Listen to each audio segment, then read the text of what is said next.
Olá, seja bem-vinda, bem-vindo ao nosso blog O Espírito de São Francisco de Assis, nas fontes franciscanas. Esse é o nosso 69º encontro. Nós, nos últimos encontros, estamos refletindo sobre a admoestação de São Francisco, a 7ª, intitulada Que a boa operação siga a ciência. Nos últimos 2 encontros, nós tentamos meditar, tomar em consideração o sentido de ciência para São Francisco de Assis, partindo da compreensão medieval de ciência. Nós agora vamos completar esse ciclo de reflexões, continuando falando da ciência da boa operação, e o título da reflexão de hoje é Espírito e Restituição. Vamos novamente ler o texto da 7ª admoestação de São Francisco. Que a boa operação siga a ciência. Diz o apóstolo: a letra mata, mas o espírito vivifica. São mortos pela letra os que cobiçam saber só as palavras, a fim de serem tidos mais sábios entre os outros e poderem adquirir grandes riquezas para dá-las aos parentes e amigos. E são mortos pela letra aqueles religiosos que não querem seguir o espírito da letra divina, mas só cobiçam saber mais palavras e interpretá-las para os outros. E são vivificados pelo espírito da letra divina os que não atribuem a si toda a letra que sabem e cobiçam saber, mas pela palavra e pelo exemplo devolvem-na ao Altíssimo Senhor Deus, de quem é todo o bem. Então este é o texto de São Francisco. Vamos desenvolver a nossa reflexão aprofundando o tema da ciência da boa operação. No entanto, neste momento, vamos tomar em consideração de modo mais detalhado o dito desta admoestação 7ª. Nossa proposta é entender o ethos da ciência da boa operação ensinada por São Francisco. Ethos significa morada, um modo de ser, de viver, de ser no mundo, um modo de se deter, de perdurar sobre a terra, próprio da liberdade humana. Este modo se traduz no como das atitudes que regem nossos comportamentos, nossos atos, nossos hábitos e costumes. Lembramos um dito antigo que dizia que os nossos hábitos formam em nós uma segunda natureza. Os nossos hábitos, eles formam e configuram o nosso caráter, e o nosso caráter incide, decide sobre o nosso destino. Nossa proposta, portanto, é tomar o ensinamento de São Francisco nesta admoestação 7ª, como uma indicação de como podemos cuidar em cultivar esta ciência da boa operação. Esta é uma ciência do Espírito. Espírito quer dizer sopro de vida, vida da vida. Quer dizer também fogo, isto é, força acalentadora e iluminadora do viver humano. Espírito quer dizer ainda liberdade, isto é, abertura, franqueamento de novas possibilidades de ser que emergem do abismo da vida. A ciência da boa operação, praticada e ensinada com grande maestria por São Francisco, é uma ciência da experiência da vida real, do corpo a corpo da existência, segundo e seguindo a dinâmica do espírito. Por isso, esta ciência pode ser chamada de espiritualidade. Ela é a cura, isto é, o cuidado do espírito. Esta ciência, em São Francisco, se encarna, por sua vez, como segmento de Jesus Cristo no corpo a corpo da pobreza evangélica, isto é, do desprendimento, da humildade, da minoridade, aquilo que chamávamos anteriormente de nihilidade. Isto é, nadidade. Ela é a ciência da cruz. É o saber que resguarda a clarividência, a iluminação da cruz. Este saber é, no fim das contas, mais que visão, clarividência, iluminação. É também sapiência, isto é, sabor, gosto, alegria de viver. É jovialidade da caridade. A ciência de São Francisco é uma gaia ciência, isto é, um saber alegre, jovial. Os trovadores da Provença, na época de São Francisco, usavam essa expressão, gaia ciência, ciência alegre, ciência jovial. A ciência e a sapiência jovial da caridade, porém, é como uma seiva que sobe das raízes da pobreza e da humildade, que se afundam na escuridão e no silêncio da terra, isto é, da condição humana, e que só assim se abre para a claridade e a música do céu. O sinal de que alguém foi agraciado com esta ciência jovial da caridade são os frutos do Espírito que despontam a partir das obras do amor. Esta ciência é o núcleo das Sagradas Escrituras, são o cerne do Evangelho. Compreende de fato, para valer, as Escrituras, o Evangelho, quem põe em obra a verdade e vem para a luz, quem consuma as boas obras da caridade, quem, fecundo, frutifica com os frutos do Espírito.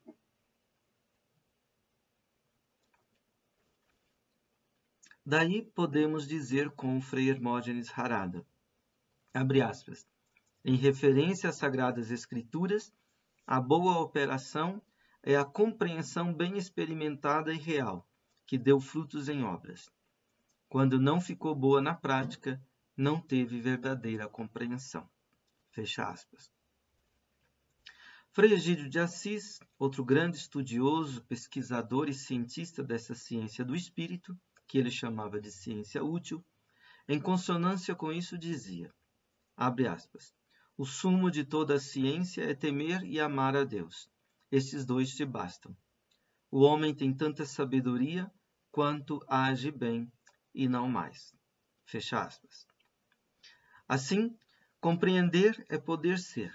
É ser capaz de consumar em obras e frutos de vida a captação do sentido de ser. A ciência da boa operação, ensinada nas Sagradas Escrituras, só é alcançada realmente quando o discípulo de Jesus é capaz de amar a Deus e ao próximo como Jesus Cristo amou. A verdade do amor, porém, se dá não em discursos, na dissipação do verbalismo, do palavrório, da falação. A verdade do amor se dá em gestos, em comportamentos, em atos e hábitos, enfim, em obras e em frutos de boas obras, por palavras e por exemplos, como dizia São Francisco nesta 7ª admoestação. Por isso é que Frei Egídio recordava o que dizia o apóstolo João: não amemos em palavra nem em língua, mas em obra e em verdade. E Frei Egídio arrematava, abre aspas, a palavra de Deus não é de quem ouve ou fala, mas de quem opera. Fecha aspas. Este sentido de ciência, como o amadurecimento da compreensão e da compreensão como capacidade de ser, era muito claro para os antigos e medievais, mas nós hoje vivemos esquecidos dele. Também no Oriente é um sentido bem claro. A ciência da operação boa ali se chama Tao, em chinês, Tao em chinês, Do em japonês. Ambas as expressões podem ser entendidas como caminho. A essência da ciência do caminho vem à fala num provérbio chinês que diz, abre aspas, eu ouço, eu esqueço. Eu vejo, eu entendo. Eu faço, eu aprendo. Fecha aspas. Um texto do livro Hagakure, o livro do caminho da espada, do caminho do samurai, escrito na Idade Média japonesa, entre os séculos 17 e 18, fala de 3 níveis desse tipo de ciência, da boa operação. Ciência do caminho. o que pode muito bem se aplicar à ciência da boa operação de São Francisco, à ciência útil de Frei Egídio. Abre aspas. Na vida de um homem, existem níveis na busca dos estudos. No mais baixo, ele estuda, mas nada acontece, e o homem sente que tanto ele quanto os outros são incapazes. Nesse momento, ele é inútil. No nível intermediário, ele ainda não possui utilidade, mas está consciente de suas limitações e também pode ver as limitações dos outros. No nível mais elevado, ele tem orgulho de suas habilidades, se regozija com os elogios das pessoas e lamenta a falta de habilidade dos companheiros. Esse homem tem valor. No nível mais alto, um homem aparenta não conhecer nada. Esses são os níveis em termos gerais. Mas existe um nível transcendental, e esse é o mais excepcional de todos. Quem atinge este nível está ciente do infindável, quando se adentra profundamente por um certo caminho e nunca imagina a si mesmo no fim da jornada. Ele realmente conhece suas falhas e nunca em toda a sua vida chega a imaginar que é bem-sucedido. Ele não é orgulhoso, mas com humildade conhece o caminho para o fim. Fecha aspas. Essa citação do livro de Yamamoto Tsunetomo, intitulado Hagakure, o livro do samurai. Temos uma tradução em português no Brasil, feita deste livro. Seguimos nossa reflexão. São Francisco era um estudioso que conhecia este nível mais alto da ciência, ali onde a ciência vira em nesciência, o saber vira não saber, o que os medievais chamavam de douta ignorância, para usarmos a expressão de Santo Agostinho de Nicolau de Cusa. Ele, em seu estudo, se movia no nível transcendental da ciência. Sua ciência, virada nesciência, era a pura recepção ao mistério, permeabilidade ao mistério, espera do inesperado. Vamos, pois, propor interpretar o dito da demonstração sétima a partir desta proposta. A ciência da boa operação é, em seu ápice, recepção e restituição na dinâmica da gratuidade. É um humilde receber e restituir a iluminação que vem do mistério, do infindável. Humildade é mais que modéstia, mais que moderação na estima de si. Humildade é estar com os pés bem plantados na terra da verdade da finitude humana. Trata-se, porém, não de uma finitude ressentida, que lamenta e se queixa de suas faltas.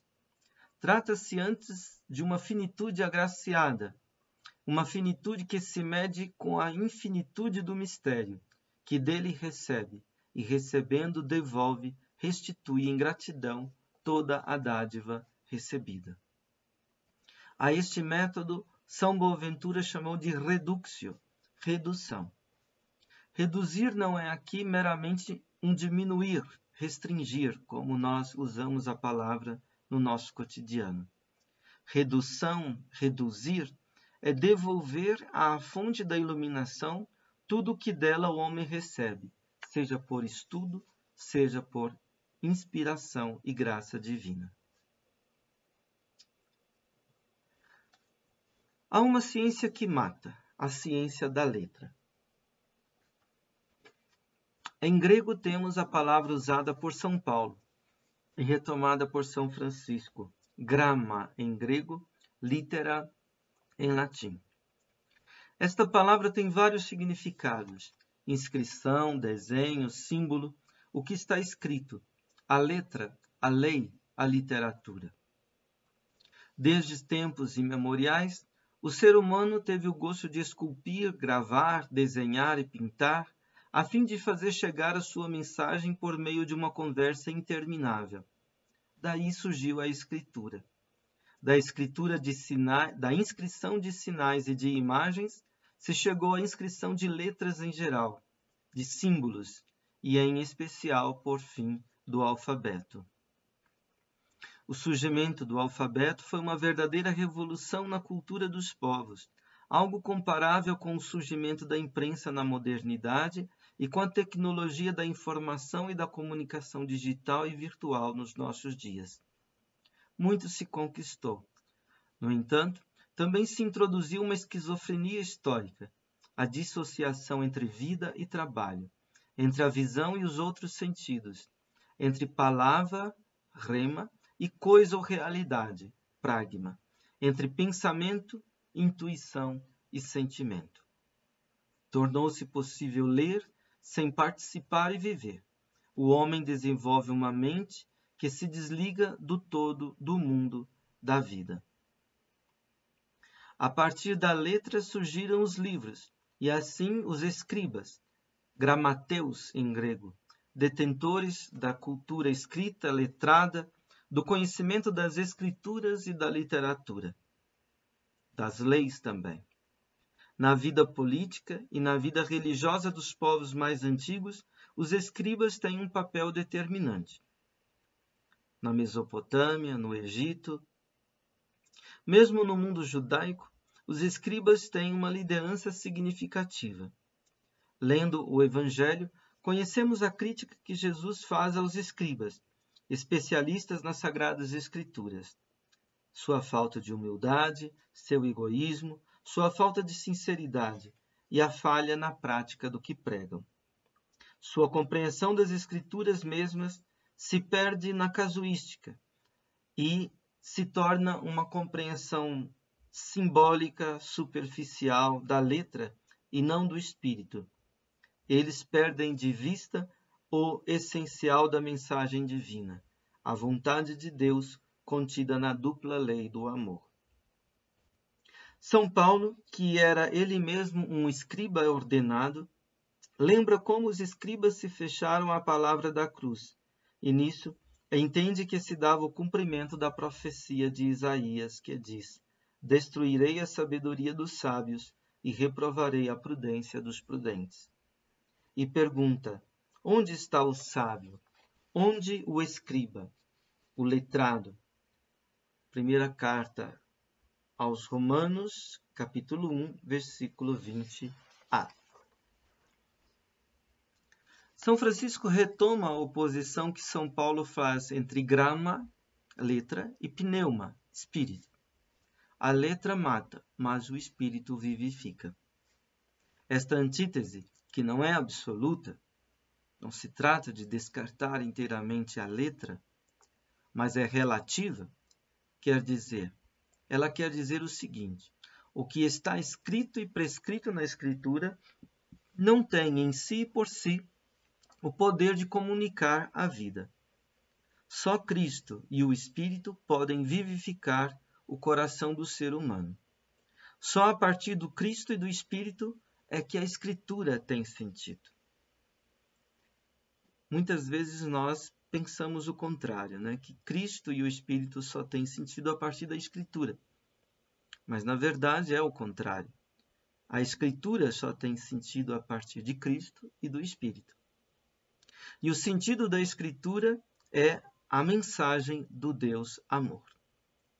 A aliança nova e definitiva que Deus faz com os seres humanos em Cristo e por Cristo no Espírito é um acordo que se dá no coração e que se concentra na operação gratuita, graciosa e jovial da caridade.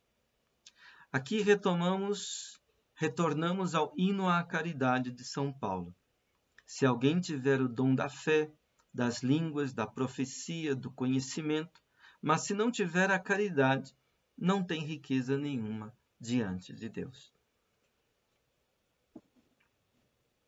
São Francisco realiza uma verdadeira crítica, isto é, um discernimento da ciência, ou seja, do saber, a partir da oposição entre os mortos pela letra e os vivificados pelo Espírito.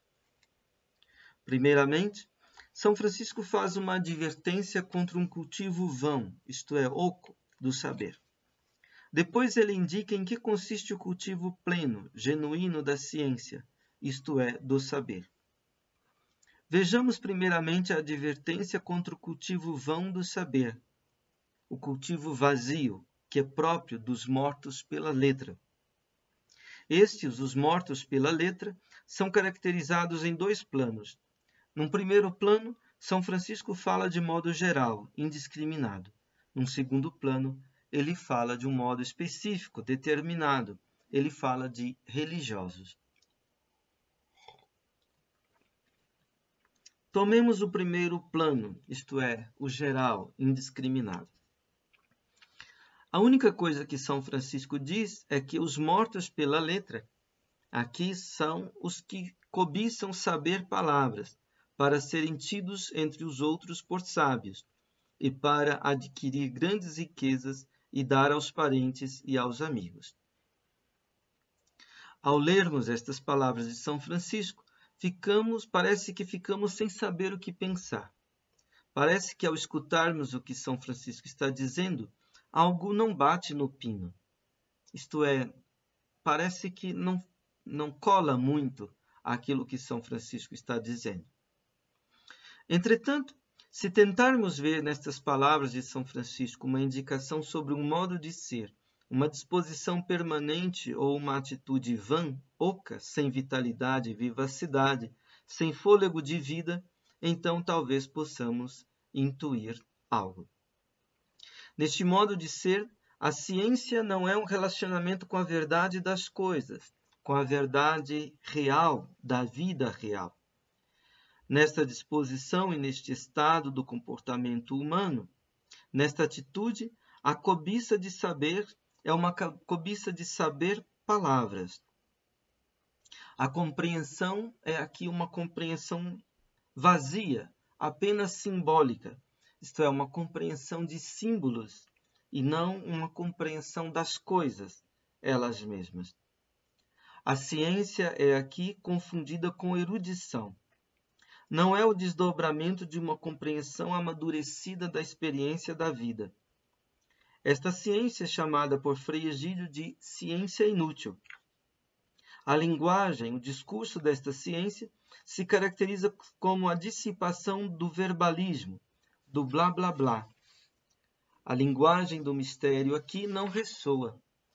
O falar humano não condiz com a fala da realidade, não corresponde à consonância quieta do mistério. É mero ruído. Na multidão de palavras não ecoa a força da palavra. Fala-se muito e não se diz nada. Tal fala, por não ser sustentada com o dizer das boas obras do amor, soa vazia. Tal pessoa que se olha a si mesmo e que quer ser visto pelos outros como sabe tudo, é como uma árvore que dá folhas sem dar fruto. Ela é, como dizia Paulo, como metal que ressoa, um símbolo retumbante. O seu estudo é mal orientado. A sua ciência é tomada como um valor que é cultivado em vista de valores menores, de frivolidades, os valores do poder e do ter. O saber aqui não é cultivado em vista do crescimento da identidade humana na dinâmica do ser. Ele é cultivado em vista do prestígio social, da vaidade da publicidade, do show, do espetáculo. Quem presume acumular o saber neste direcionamento do estudo acaba se tornando autoritário, cheio de si, convencido de ser uma autoridade naquele ramo do saber a que ele se dedica.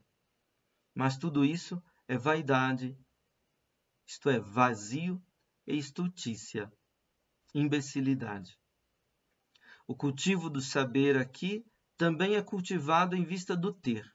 Ter dinheiro, ter prestígio, ter comodidade, ter a bajulação e a subserviência de parentes e amigos. Ao criticar este modo de ser mal orientado no relacionamento humano com a ciência, São Francisco parece estar advertindo para um cultivo da inteligência e da ciência em que a perspicácia se reduz à mera esperteza e astúcia. É o cultivo da ciência sem espírito. A ciência da inteligência sem espírito vira tecnicismo e vaidade. De São Francisco se poderia dizer o que o professor Emanuel Carneiro Leão escreve, abre aspas, os pensadores medievais pareciam intuir a prepotência com que o poder do conhecimento viria se antecipar às realizações, e afirmavam a fé como a razão o real da razão. Sem a fé que anima todos os homens, a sabedoria do mundo se torna loucura. Fecha aspas. Nós poderíamos redizer, sem a caridade, sem a gratuidade do espírito, a ciência da letra mata. No segundo plano, São Francisco fala de religiosos. Entre os mortos pela letra se encontram também religiosos. Trata-se daqueles que não querem seguir o espírito da divina letra, mas só cobiçam saber mais palavras e interpretá-las para os outros. A compreensão e a interpretação destes permanece uma compreensão e interpretação simbólica, vazia da plenitude do sentido de ser. A leitura da Sagrada Escritura há que ser feita a partir do Espírito e de Cristo, por e para pôr em obra a vontade do Pai, o amor gratuito, a caridade, o duplo mandamento do amor a Deus e ao próximo. O teólogo franciscano João Duns Scotus captou isso muito bem, ao defender que a teologia é uma ciência prática e não uma ciência teorética. Ele se atinha a esta compreensão da revelação divina e sua mensagem contida na Sagrada Escritura. Seguir o espírito da letra da Escritura é, no fim das contas, seguir a Jesus Cristo pobre, humilde, crucificado, tendo-o como o modelo supremo a ser imitado. Tal seguimento se concretiza pelas obras do amor. Aqui podemos evocar o que escreveu o pensador dinamarquês Kierkegaard em seu livro As Obras do Amor. Lá ele evoca a vida oculta do amor e sua cognoscibilidade pelos frutos. Ele lembra que o próprio amor, num certo sentido, mora no oculto, e justamente por isso só se dá a conhecer pelos frutos que o revelam. E acrescenta, toda e qualquer vida, e assim também a do amor, é oculta enquanto tal, porém só se revela em uma outra coisa. A vida da planta é oculta, o fruto é a revelação. A vida do pensamento é oculta, a expressão do discurso é que revela. Essas são palavras de Kierkegaard. Seguimos. A vida do amor, do mesmo modo, deve permanecer oculta em sua origem. A vida oculta do amor é, porém, cognoscível pelos frutos, que são as obras, em palavras e exemplos, como dizia São Francisco. Uma árvore se deixa conhecer por suas folhas, certamente, mas, de modo mais essencial, ela se deixa conhecer por seus frutos. E recordo o que diz São João. Filhinhos, não amemos com palavras nem com a língua, mas com obras e em verdade. Primeira carta de João, capítulo 3, versículo 18. As palavras, a língua, são como que folhas do amor, mas as obras são como que os seus frutos. As obras, é que mostram de modo essencial se há no ser humano o vigor do amor ou não. Assim, um saber das Escrituras que se detém em palavras e em interpretações para os outros é um saber superficial, que não segue o espírito das divinas letras. Ele não vai ao coração das Escrituras, mas permanece na periferia. Quem se detém nesta superficialidade, nesta periferia, permanece morto pela letra, isto é, ele não tem o vigor, a vitalidade, a vivacidade da operação do amor. Este permanece extrovertido, isto é, voltado para fora, virado para fora em seu saber. Isto é, o seu pretenso saber não faz voltar para si mesmo, mas para a sua própria vida. Não o leva a corrigir-se e a aperfeiçoar-se a si mesmo no seguimento de Jesus Cristo. Frei Egídio, nos seus ditos a respeito da ciência útil e da ciência inútil, adverte contra a tendência desta extroversão, que é quando alguém quer saber para os outros e não para si mesmo. Frei Egídio dizia, abre aspas, não seja demasiadamente solícito em ser útil aos outros, mas ser mais solícito em seres útil a ti mesmo. De vez em quando, queremos saber muitas coisas para os outros e poucas para nós. Muitos, não sabendo nadar, entram nas águas para ajudar os que nelas pereciam e com eles pereceram. Antes havia um dano, depois dois. Se procuras bem a saúde da tua alma, procurarás bem a saúde de todos os teus amigos. Se fazes bem teu feito, fazes bem o feito de todos os teus benevolentes. Bem-aventurado é aquele que dirige os outros por o caminho reto, de tal modo que ele mesmo não cesse de caminhar por ele, e convida os outros a correr, de tal modo que ele mesmo não desista de correr. E assim ajuda a outros ficarem ricos, sem com isso ele mesmo tornar-se pobre. Estas são citações do dito de Frei Egídio sobre a ciência útil e a ciência inútil. Por fim, São Francisco fala daqueles que são vivificados pelo Espírito das Divinas Letras. São aqueles que, abre aspas, não atribuem a si toda a letra que sabem e cobiçam saber, mas pela palavra e pelo exemplo devolvem-na ao Altíssimo Senhor Deus, de quem é todo o bem. Fecha aspas. Frei Hermógenes Harada assim elucida. Abre aspas. Os que sabem que nada são por si, mas que tudo sabem a partir do vigor de Deus e, portanto, reconhecem, restituem seu saber como vindo de Deus, estes são vivos.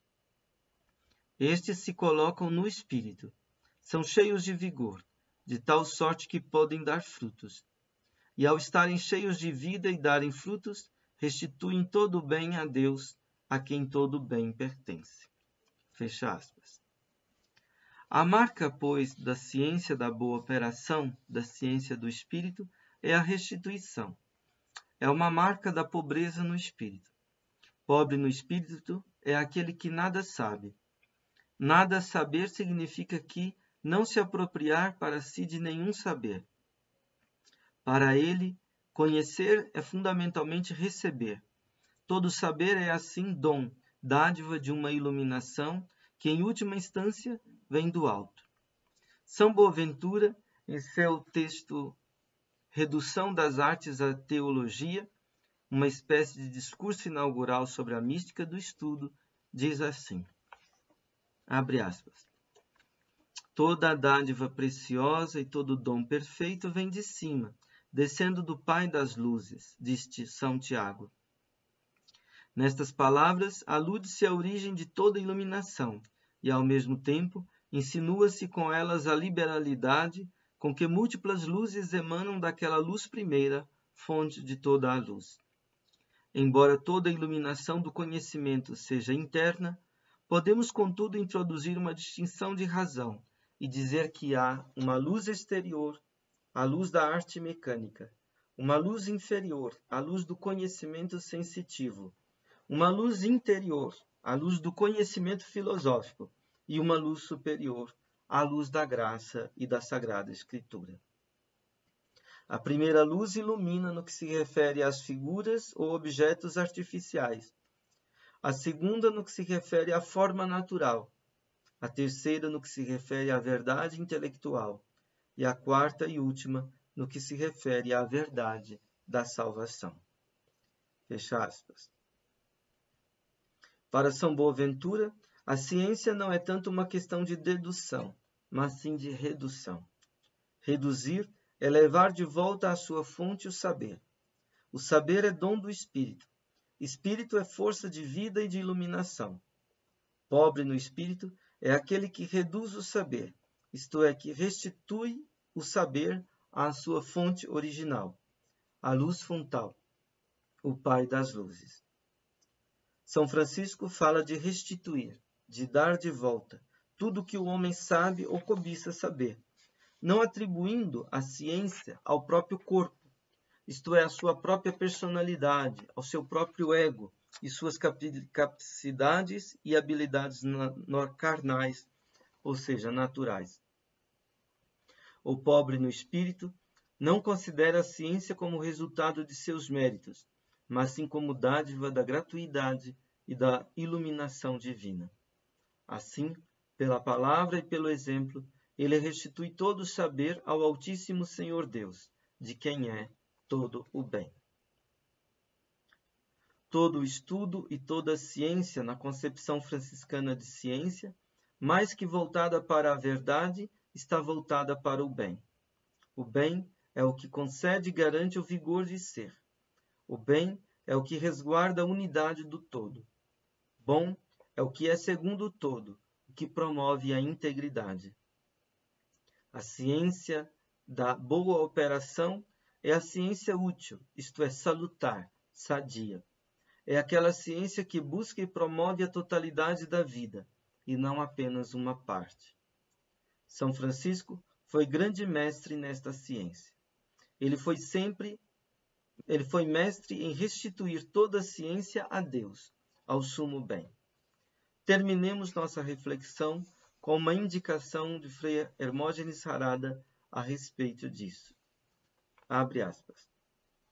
Bem é uma palavra importante para São Francisco. Mas o que é o bem? O bem é a presença da bondade. Bondade é o vigor que faz algo bom. Algo é bom quando está no ponto. Estar no ponto é estar naquele momento exato da plenitude de ser. A bondade é, portanto, o contínuo e sempre novo envio da plenitude de ser, o que mantém o ser na palpitação do momento exato de sua plenitude. Podemos assim dizer que a bondade é a fonte de todo o bem. Quem vive a partir dessa bondade está sempre no ponto. Tudo que é, faz, pensa, sabe e sente é o bem, como a obra do vigor divino em cuja fluência está. Ser assim é restituir tudo a Deus como a fonte de todo o bem. Fecha aspas. Com isso terminamos nossas reflexões sobre a 7ª admoestação. Muito obrigado pela sua paciência e pela sua atenção e até a próxima oportunidade.